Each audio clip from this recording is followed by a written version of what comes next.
J'ai vraiment trouvé que l'ambiance à Audencia était vraiment différente des autres ambiances et vraiment c'est ce qui m'a fait choisir Audencia. Quand on rentre en tant qu'AST, on commence les cours en août, fin août. Avec une mise à niveau. Et enfin, il y a la rentrée finalement où les prépas nous rejoignent. Donc on a 4 mois de cours et ensuite en fait on part en année donc, de césure.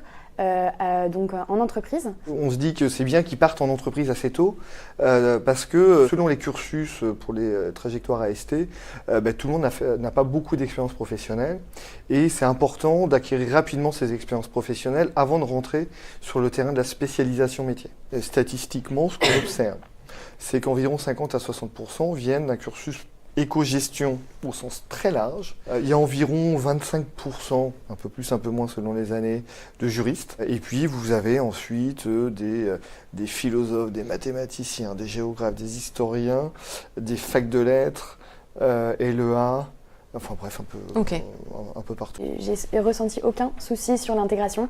Vraiment, il y a eu une fusion directe avec les prépas, enfin les ex-prépas. Nous, les AST, on crée une sorte de fake list BDE.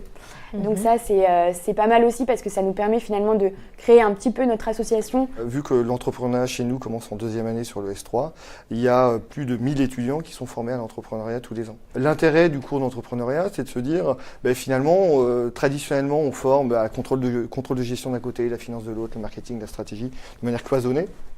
Mais quand on fait travailler pendant un semestre les étudiants sur un projet d'entrepreneuriat, ils vont devoir piocher sur tous ces cours, toutes ces compétences, pour les mettre au service d'un projet de création d'entreprise.